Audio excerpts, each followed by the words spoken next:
میں اپنی کار میں بیٹھا وقت گزاری کے لیے سگریٹ کے دھوئیں کے مرغولے بنا رہا تھا۔ اس وقت میں نیو جرسی کے ایک علاقہ آرڈیل کے ایک رہائشی حصے کی سڑک پر تھا اور میری نظریں سامنے مکان پر جمی ہوئی تھیں۔ جینی بیکٹ کے سابق شوہر پروفیسر لیسنگ نے آج صبح ہی میری خدمات حاصل کی تھیں۔ میں ایک پرائیویٹ سراغ رساں ہوں۔ پروفیسر آج میرے آفس آیا تھا۔ وہ ایک دبلا پتلا کمزور آدمی تھا۔ اس کی رنگت بالکل زرد تھی، آنکھوں کے گرد سیاہ حلقے تھے۔ اس کی حالت سے یوں لگ رہا تھا جیسے وہ کئی دنوں سے فاقے میں ہو۔ اس کے چہرے سے لگ رہا تھا جیسے وہ شخص کبھی مسکرایا ہی نہ ہو۔ اس نے جب اپنا تفصیلی تعارف کرایا تو جواب میں مجھے بھی اپنا تعارف کرانا پڑا۔ میرا نام جیکسن ہے۔ ابھی میں نے اتنا ہی کہا تھا کہ میری بات کاٹ کر وہ بولا، میں تمہیں بھی جانتا ہوں اور تمہاری منگیتر جیسن کو بھی جانتا ہوں۔ میں انگلش کا پروفیسر ہوں۔ خیر سے آپ بتائیے میں آپ کی کیا خدمت کر سکتا ہوں؟ میں نے موضوع بدل کر سوال کیا۔ اس نے اپنا بریف کیس کھول کر اس میں سے ایک بڑا لفافہ نکال کر میری جانب بڑھایا۔ میں نے لفافہ کھولا تو اس میں ایک 7-8 سالہ بچے کی درجنوں تصویریں نکلیں۔ ان میں اس کی حالت ابتر تھی۔ اس کی آنکھیں سوجی ہوئی تھیں اور چہرے اور ہونٹوں پر مار پیٹ کے نشانات تھے۔ ایسا لگ رہا تھا جیسے اس بچے پر بہت تشدد کیا گیا ہے۔ وہ تصویریں دیکھ کر میرے میدے پر گرہیں سی پڑ گئیں۔ ایک دو کلوز اپ اس کے بازوؤں کے بھی تھے جن میں پڑے ہوئے نیل صاف نظر آ رہے تھے۔ تصویروں میں وہ بچہ بری طرح سے رو رہا تھا اور کیمرے کی طرف دیکھنا نہیں چاہ رہا تھا۔ میں نے سوالیہ نظروں سے پروفیسر کی طرف دیکھا۔ یہ میرا بیٹا ہے ایلن۔ میری سابقہ بیوی جینی بیکٹ نے اس کا یہ حشر کیا ہے۔ وہ بے تحاشا شراب پیتی ہے، نشے کی حالت میں اسے مارتی ہے، پیٹتی ہے۔ میں نے اپنے مظلوم بچے کی یہ تصویریں عدالت میں پیش کی تھیں جس کی بنیاد پر ہمارے درمیان طلاق ہوئی۔ طلاق کی کارروائی مکمل ہونے کے بعد عدالت نے ایلن کو میرے حوالے کر دیا۔ میں نے اس بچے کی تصویریں ایک بار پھر دیکھیں اور واپس لفافے میں رکھ دیں۔ پروفیسر مجھے غور سے دیکھ رہا تھا۔ پروفیسر، کیا عدالت نے صرف تصویروں کی بنیاد پر یہ فیصلہ سنایا تھا یا کوئی شہادت یا گواہی بھی مانگی تھی؟ میں نے اس سے سوال کیا۔ ایلن کے اسکول کی پرنسپل مس میری نے بھی عدالت میں گواہی دی تھی، پروفیسر نے کہا۔ اس نے ایلن کو کئی بار ایسی حالت میں کلاس اٹینڈ کرتے دیکھا تھا، چنانچہ میں نے اسے پوری بات بتائی۔ اس دوران ہمارا عدالت میں طلاق کا مقدمہ چل رہا تھا۔ مس میری نے مجھ سے وعدہ کیا تھا کہ وہ عدالت میں گواہی دینے کے لیے تیار ہے۔ یہ اس کی گواہی تھی جس کی وجہ سے میں کامیاب ہوا اور اس شرابی عورت سے میری جان چھوٹی۔ ٹھیک ہے، لیکن تم میرے پاس کیوں آئے ہو؟ میں نے کسی حد تک بیزاری سے کہا۔ ایلن کو اسکول چھوڑنے اور لینے میں خود جاتا ہوں، پروفیسر نے کہا، لیکن آج مجھے اسے لینے میں کچھ دیر ہو گئی۔ مجھ سے پہلے اس کی ماں جینی اسکول پہنچ گئی اور وہ ایلن کو اپنے ساتھ لے گئی۔ بلکہ میں یہ کہنا چاہتا ہوں کہ اس نے میرے بیٹے کو اغوا کر لیا۔ تمہیں کیسے پتہ چلا کہ ایلن کو وہی لے گئی ہے؟ میں نے پروفیسر سے سوال کیا۔ اسکول کی پرنسپل مس میری نے ایلن کو اپنی ماں کے ساتھ جاتے ہوئے دیکھا تھا، پروفیسر نے کہا۔ یہ وہی پرنسپل ہے جس نے عدالت میں تمہارے حق میں گواہی دی تھی؟ میں نے پوچھا تو پروفیسر نے اقرار میں سر ہلایا۔ اس عورت یعنی پرنسپل نے پولیس سے رابطہ کیوں نہیں کیا جبکہ وہ یہ بات اچھی طرح جانتی تھی کہ تمہاری سابقہ بیوی تمہارے بیٹے کو مارتی ہے؟ ہاں، یہ سوال میں نے بھی اس سے کیا تھا، پروفیسر نے کہا، لیکن مس میری کا خیال تھا کہ اس سچویشن کو میں زیادہ بہتر طریقے سے ہینڈل کر سکتی ہوں۔ وہ ایلن کو مزید کوئی شاک نہیں دینا چاہتی تھی، اس لیے اس نے مجھے مطلع کرنا زیادہ مناسب سمجھا۔ لیکن مجھے تمہاری اس پرنسپل کی حرکت بالکل پسند نہیں آئی، میں نے پروفیسر سے کہا۔ جب وہ یہ بات جانتی تھی کہ ایلن کی ماں اسے مارتی پیٹتی ہے تو پھر اس نے ایلن کو اس کے ساتھ جاتے دیکھ کر اسے روکنے کی کوشش کیوں نہیں کی؟ وہ اطمینان سے بیٹھی تماشا دیکھتی رہی۔ میرے خیال میں اس نے ایک سنگین جرم کیا ہے۔ پروفیسر اپنے کندھے جھٹک کر رہ گیا۔ اور تم نے پولیس یا اپنے وکیل کے پاس جانے کی زحمت کیوں نہیں کی؟ میرے پاس آنے کا کیا جواز تھا؟ میرے خیال میں نے تمہارے پاس آ کر کوئی غلطی نہیں کی۔ وکیل اس طرح کے معاملات میں بہت دیر کر دیتے ہیں۔ ویسے تمہاری فیس کیا ہے؟ $250 یومیہ، اخراجات اس کے علاوہ ہوں گے، میں نے کہا، لیکن میں ایسے کیسز نہیں لیا کرتا۔ یہ ایک فیملی کیس ہے، اس میں ایک مظلوم بچے کو اس کی ماں سے چھین کر تمہارے حوالے کرنا ہے اور بس۔ میں کچھ مزید کہتے کہتے رک گیا۔ میری سمجھ میں نہیں آ رہا تھا کہ کیا کروں۔ اس مظلوم بچے کی تصویریں میری آنکھوں کے سامنے گھوم رہی تھیں اور میرے دل میں درد سا اٹھنے لگا۔ پروفیسر میری بدلتی ہوئی کیفیت کو غور سے دیکھ رہا تھا۔ میں ایسا کرتا ہوں کہ تمہاری سابقہ بیوی اور ایلن کی ماں جینی بیکٹ سے جا کر ملتا ہوں اور اسے اس بات پر آمادہ کرنے کی کوشش کرتا ہوں کہ وہ تم سے مل لے، میں نے کہا۔ تم دونوں بات چیت کے ذریعے ہی اس مسئلے کا کوئی حل نکال سکتے ہو۔ پروفیسر کافی دیر تک خاموش بیٹھا رہا۔ آخر کار وہ راضی ہو گیا۔ اس نے مجھے ایک جینی کی تصویر دی اور ایک اپنے بیٹے ایلن کی، پھر جینی کے گھر کا پتہ سمجھایا۔ مجھے صرف یہ کرنا تھا کہ وہ بچہ جینی سے لے کر پروفیسر کو دینا تھا۔ میں نے پروفیسر سے کہہ دیا تھا کہ میں اسکول کی مس میری سے بھی ملوں گا۔ پہلے تو اس نے منہ بنایا اور پھر بعد میں مجھے اسکول کا پتہ بھی دے دیا۔ 15 منٹ بعد میں جارج اسٹریٹ تھا۔ موسم بہت اچھا تھا۔ ایلیمنٹری اسکول ایک منزلہ عمارت میں واقع تھا۔ اسکول کے گیٹ پر بڑا سا غیر مقدمی بینر لگا ہوا تھا۔ عمارت کے چاروں طرف گھاس اور کیانیاں بڑی نفاست سے تراشی گئی تھیں۔ چند ایک بلند درخت بھی تھے۔ اس وقت صبح کے 10:30 بجے تھے اور گیٹ کے باہر کوئی نہیں تھا۔ دروازہ بند تھا۔ میں نے گھنٹی بجائی اور انتظار کرنے لگا۔ تھوڑی دیر بعد 40 سال کی ایک خوش اندام عورت نے دروازہ کھولا۔ مجھے دیکھ کر جب وہ مسکرائی تو مجھے بہت اچھی لگی۔ اس نے مجھے سوالیہ نظروں سے دیکھا تو میں نے اپنا مکمل تعارف کرانے کے بعد کہا، مجھے اس اسکول کی پرنسپل مس میری سے ملنا ہے۔ ایلن نامی ایک بچے کے بارے میں بات کرنی ہے۔ میں ہی مس میری ہوں، اس نے مسکراتے ہوئے کہا۔ آؤ اندر آ جاؤ۔ یہ کہہ کر اس نے دروازہ کھول دیا اور اس کے ساتھ میں اندر چلا گیا۔ اس کا دفتر بڑی نفاست سے سجایا گیا تھا۔ میں اس کے اشارے پر ایک کرسی پر بیٹھ گیا۔ ہاں اب کہو، کیا کہنا ہے؟ مس میری کی مسکراہٹ ختم ہو چکی تھی۔ اس کے لہجے میں بیزاری تھی۔ پروفیسر برٹ کا کہنا ہے کہ تم نے اس کے طلاق کے مقدمے میں گواہی دی تھی۔ میں نے کہا، ہاں، دراصل پروفیسر کی بیوی جینی اس کے بچے پر بہت زیادہ تشدد کرتی تھی۔ میں نے ایلن کو کئی بار کلاس میں اس حال میں آتے دیکھا تھا کہ کبھی اس کا چہرہ سجا ہوا ہوتا، کبھی اس کے چہرے، آنکھوں اور بازوؤں پر مار پیٹ کے نشانات ہوتے۔ وہ ہر وقت خوفزدہ دکھائی دیتا تھا۔ میں نے چائلڈ ویلفیئر والوں سے رابطہ کیا۔ تم تو جانتے ہو کہ بچوں کے ساتھ ناروا سلوک کیا جاتا ہے تو اس صورت میں یہ ادارہ ہر طرح کی مدد فراہم کرتا ہے۔ قانون مجھے بھی ایسا ہی کرنا تھا۔ ادارے کے لوگ آئے اور ایلن کو اپنے ساتھ لے گئے۔ انہوں نے اسے اس کی پھوپھی یعنی پروفیسر برٹ کی بہن کے حوالے کر دیا۔ اس واقعے کے چند روز بعد پروفیسر برٹ میرے پاس آیا اور مجھ سے مدد کا طلبگار ہوا۔ یہ کہہ کر پرنسپل خاموش ہو گئی۔ کیا تم پروفیسر کو طویل عرصے سے جانتی ہو؟ میں نے سوال کیا۔ سرسری طور پر جانتی تھی، لیکن اس سے میری پہلی باقاعدہ ملاقات اس وقت ہوئی تھی جب وہ مجھ سے مدد مانگنے آیا تھا، مس میری نے جواب دیا۔ دراصل اس کے پاس ایلن پر کیے جانے والے تشدد کی تصویریں تو تھیں، لیکن کوئی گواہ نہیں تھا۔ چنانچہ ایلن کے تحفظ کی خاطر میں عدالت میں گواہی دینے کے لیے تیار ہو گئی۔ تم نے عدالت میں گواہی دے دی، مگر کیا ایلن نے بھی دی تھی؟ میں نے پوچھا۔ میں یقین سے کچھ نہیں کہہ سکتی۔ ویسے ایلن کو کسی نے بھی عدالت میں نہیں دیکھا تھا۔ وہ اس کیس کے 1 ماہ بعد اسکول آیا تھا۔ DYFS والے بھی عدالت میں ایلن کو پیش کرنا چاہتے تھے، لیکن وہ بچہ بے حد خوفزدہ تھا۔ شاید اس لیے انہوں نے یہ پیشکش ترک کر دی۔ البتہ ایلن کی طرف سے میں نے گواہی دے دی تھی۔ وہ کیوں؟ میں نے حیرت سے کہا۔ اس لیے کہ اس بچے سے سب سے زیادہ میں قریب تھی، پرنسپل نے جواب دیا۔ کل سپہر کو جو کچھ ہوا تم نے وہ مجھے کیوں نہیں بتایا؟ میں نے ذرا سخت لہجے میں پوچھا۔ وہ دراصل کہتے کہتے وہ گڑبڑا گئی۔ پھر اس نے خود کو سنبھالیا اور کہا، میں اسٹوڈنٹس کی قطار لگوا رہی تھی۔ عام طور پر ان کے والدین جب انہیں لینے آتے ہیں تو میں گیٹ پر آ جاتی ہوں۔ کچھ بچے خود جاتے ہیں بسوں سے یا پیدل، اور کچھ کو والدین لینے آتے ہیں۔ چونکہ سب ایک جیسے یونیفارم میں ہوتے ہیں اس لیے کچھ پتہ نہیں چلتا کہ کون سا اسٹوڈنٹ کہاں ہے۔ اسی دوران میں والدین بھی ہم سے سوال و جواب کرتے رہتے ہیں۔ بہرحال اسی شور و غل میں ایلن نکل گیا۔ میری نگاہ اس پر اس وقت پڑی جب وہ اپنی ماں کے ساتھ کار میں بیٹھ رہا تھا، لیکن جب تک میں وہاں پہنچی وہ کار روانہ ہو چکی تھی۔ ابھی تم نے خود کہا کہ تم بچوں کے ساتھ ہونے والے ناروا سلوک کا قانون جانتی ہو۔ جب تم نے ایلن کو اپنی شرابی اور دیوانی ماں کے ساتھ جاتے ہوئے دیکھ لیا تو فوری طور پر پولیس سے رابطہ کیوں نہیں کیا؟ میں نے سوچا کہ پروفیسر کو بلا لیتی ہوں، وہی اس مسئلے کا کوئی صحیح حل نکال سکتا ہے۔ پرنسپل نے مجھ سے نگاہیں ملائے بغیر کہا اور اپنی میز پر رکھے کاغذات اس طرح دیکھنے لگی جیسے ضروری کام کرنا ہو اسے۔ یہ اس بات کا اعلان تھا کہ میں اب جا سکتا ہوں۔ مجھے ایلن اور جینی کے گھر کے سامنے بیٹھے ہوئے کار میں پورے 4 گھنٹے گزر چکے تھے۔ سپہر ہو رہی تھی۔ پھر میں نے جینی اور ایلن کو ایک ساتھ باہر آتے ہوئے دیکھا۔ جینی نہ تو خوفزدہ تھی اور نہ پریشان۔ اس نے ایلن کو چھپانے کی کوشش بھی نہیں کی تھی۔ ہنستا مسکراتا ایلن اپنی ماں کے ساتھ چلا آ رہا تھا، مگر اس کی بائیں ٹانگ تھوڑی سی لنگڑا رہی تھی۔ اس بچے کو لنگڑاتا دیکھ کر مجھے بہت غصہ آیا۔ طلاق کے مقدمے اور بعد میں بچے کے حصول میں ناکامی کے بعد وہ گویا پاگل ہو گئی تھی اور اب بھی ایلن پر تشدد کر رہی تھی۔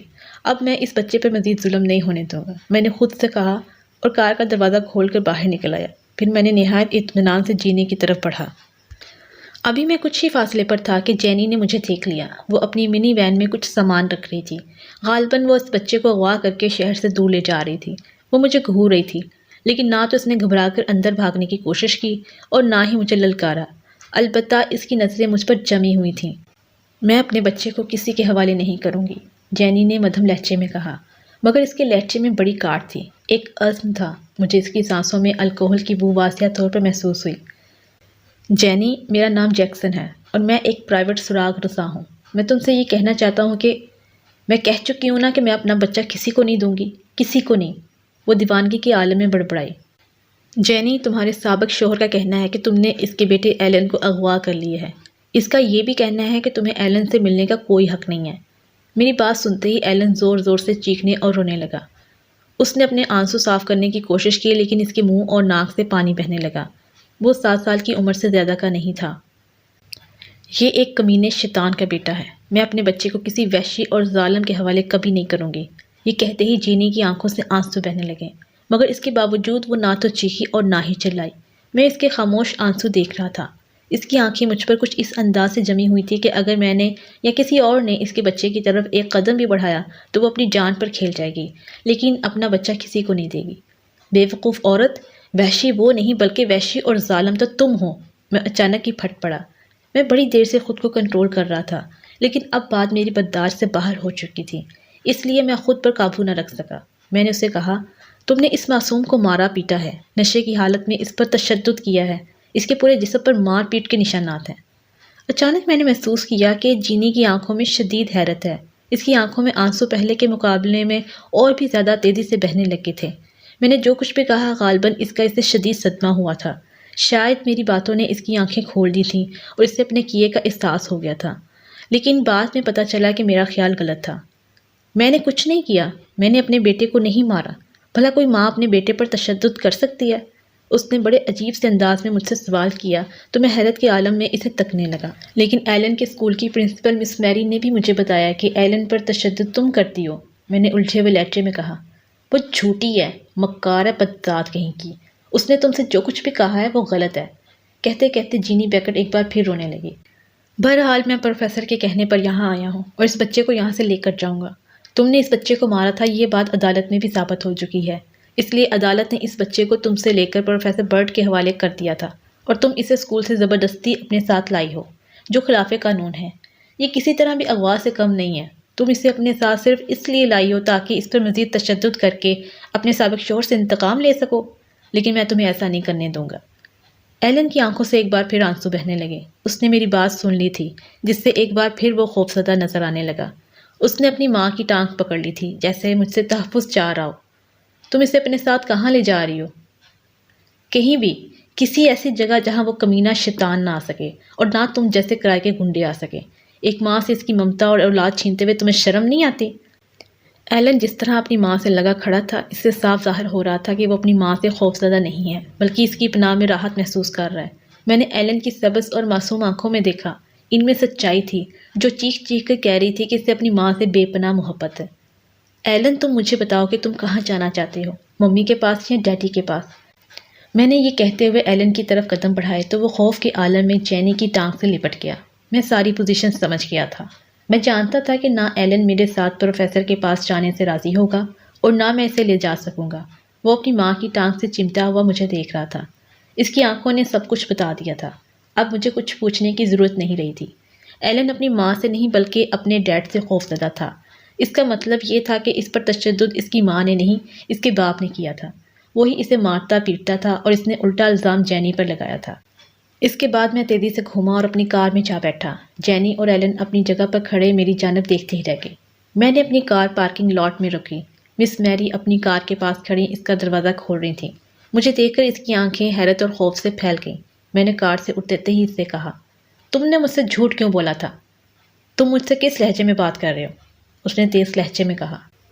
ایلن کو اس کی ماں جینی نے نہیں مارا۔ اس کی آنکھوں پر جو زخم ہے وہ 1-2 دن پرانے ہیں۔ اس کا مطلب ہے کہ اسے پرسوں سے پہلے مارا گیا تھا اور اس وقت وہ اسکول میں تھا۔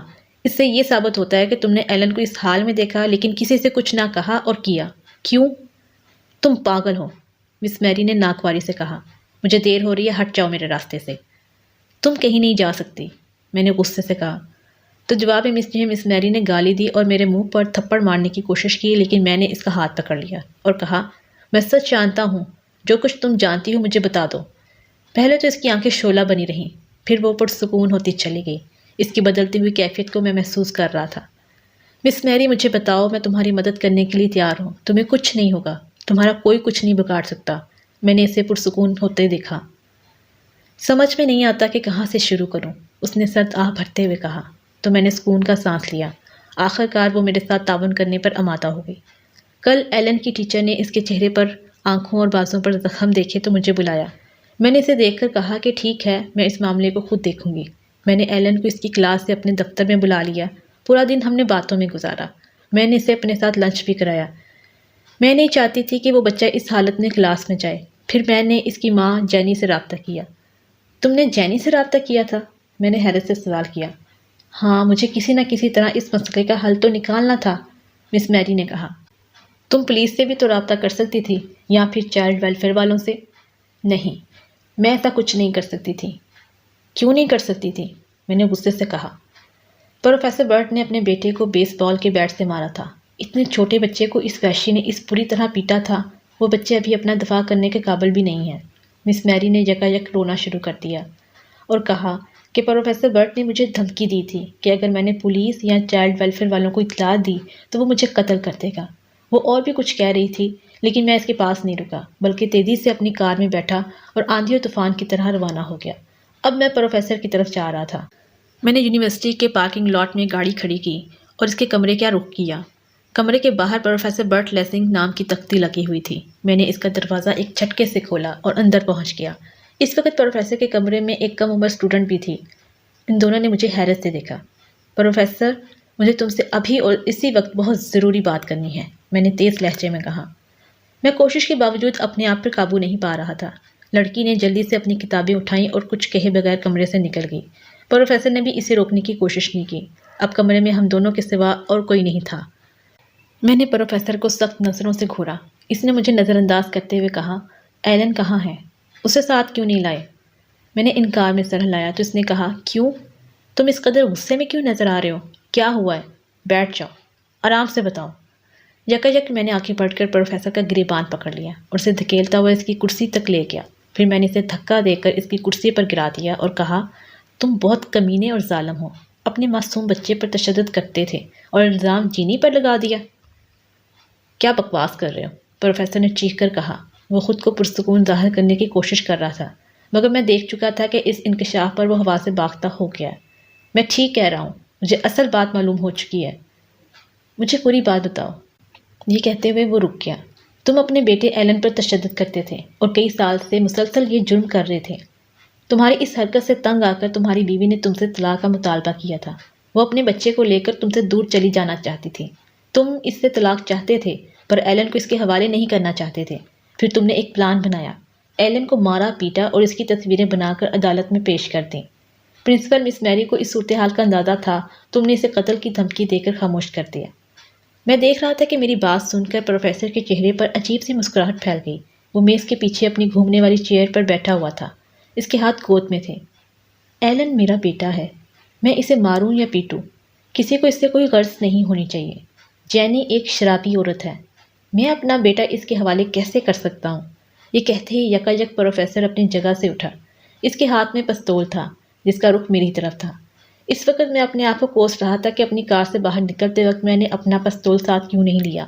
مجھے اندازہ ہی نہیں تھا کہ پروفیسر سے بات چیت کے دوران میں ایسی صورتحال بھی پیدا ہو سکتی ہے، لیکن اب کیا ہو سکتا تھا؟ غلطی تو میری تھی۔